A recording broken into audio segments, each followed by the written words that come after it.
나만 몰랐던 엄마의 진심. 12년 묵은 오해를 깨트린 낡은 저금통. 저는 학창시절 내내 엄마를 미워했습니다. 아니, 정확히는 원망했습니다. 그 시작은 아주 사소한 일이었습니다. 제가 초등학교 5학년 때였죠.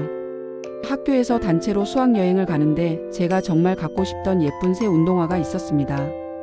친구들은 다 그 신발을 신고 간다고 했고 저는 엄마에게 며칠을 졸랐습니다. 하지만 엄마는 단호했습니다. 지금 신는 운동화도 멀쩡하다. 새 신발은 나중에 사줄게. 저는 철없는 마음에 그 거절이 너무 야속하고 서러웠습니다. 다른 친구들은 다 최신 유행하는 것을 신는데 나만 초라한 것 같아서 며칠을 울었죠. 엄마는 나를 사랑하지 않는 거야. 다른 엄마들은 다 해주는데. 그 후로 12년 동안 저는 엄마와 진심으로 대화하는 법을 잊었습니다. 엄마가 사소한 것 하나까지 저에게 야박하게 구는 이유를 이해할 수 없었죠. 용돈을 달라고 해도 학원비를 내달라고 해도 엄마는 늘 한숨부터 쉬었고 저는 그럴 때마다 제가 짐 같다는 생각을 했습니다. 결국 대학에 합격했을 때도 상황은 비슷했습니다. 등록금 문제로 한바탕 실랑이가 벌어질 줄 알았는데 의외로 등록금은 해결되었습니다. 하지만 저는 그 돈이 아버지가 어렵게 대출을 받거나 집안의 전 재산을 끌어모은 것이라고만 생각했습니다.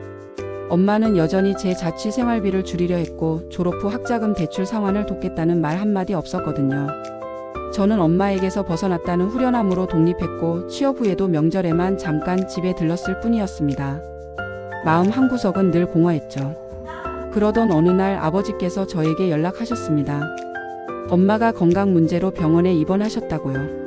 저는 놀란 마음에 급히 본가로 향했습니다. 병원에 계신 엄마는 생각보다 훨씬 수척해 보이셨습니다. 저는 차마 눈을 마주치지 못하고 짐 정리를 돕겠다고 자원의 집으로 돌아왔습니다. 엄마 방 서랍을 정리하던 중 저는 먼지가 수북이 쌓인 작은 깡통 저금통 하나를 발견했습니다. 아주 오래전 제가 어렸을 때 쓰던 곰돌이 모양 저금통이었습니다. 아직도 이걸 가지고 계셨네. 저는 무심결에 저금통을 흔들어 보았습니다. 짤랑거리는 소리 대신 종이가 부스럭거리는 소리가 났죠. 이상한 마음에 억지로 뚜껑을 열어보니 안에는 동전 대신 꼬깃꼬깃 접힌 메모지가 한가득 들어 있었습니다. 가장 위에 있던 메모를 펴보았습니다. 2013년 3월 15일.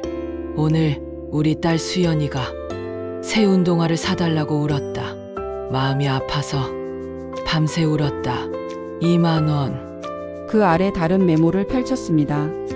2015년 11월 9일. 수연이 학원비 30만 원을 마련하느라 김치 공장 야간 일을 나갔다. 온몸이 쑤시지만 수연이 등록금 모으는 일은 절대 멈출 수 없다. 30만 원. 저는 온몸에 피가 식는 것 같았습니다. 제가 새 운동화를 거절당하고 용돈을 야박하게 받았다고 생각했던 그 모든 순간들이 이 저금통 안에 숫자로 기록되어 있었습니다. 저는 뭉클함과 혼란스러움 속에서 저금통 바닥에 깔린 가장 두꺼운 종이 한 장을 꺼냈습니다. 그것은 통장 사본이었습니다. 딸을 위한 비과세 우대 적금 통장. 이라는 이름이 붙어 있었고 그 옆에는 작은 쪽지가 한 장 더 있었습니다. 엄마의 글씨였습니다. 우리 수연아, 엄마가 평생 너에게 야박한 엄마로 살기로 결심한 이유란다. 내가 초등학생 때부터 아빠 회사가 어려워지면서 우리 집은 갑자기 큰 빚을 지게 되었지. 그 사실을 내게 알리면 내 꿈이 꺾일까봐 엄마는 내게 짐이 되기 싫었단다. 이 돈은 내가 대학에 갈 때까지 절대 손대지 않으려고 마치 남을 돕는 후원금처럼 마음속으로 스스로 약속하며 따로 모아두었단다. 이 저금통은 엄마의 다짐을 기록하는 곳이야. 어떤 어려움이 닥쳐도 이 돈만큼은 너의 것이었어. 이 통장에 들어있는 금액은 어머니가 필요할 때 언제든 다시 찾아 쓸 수 있는 돈이었습니다.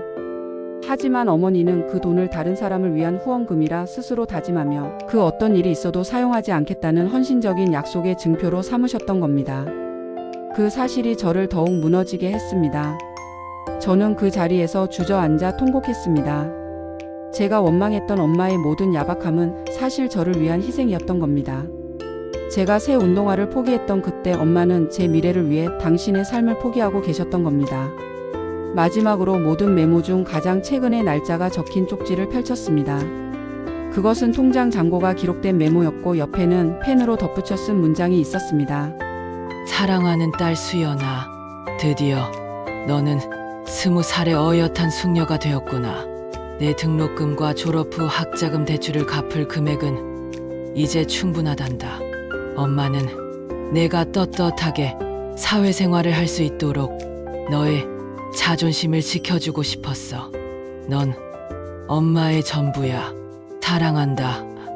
저는 그 메모를 들고 병원으로 달려갔습니다.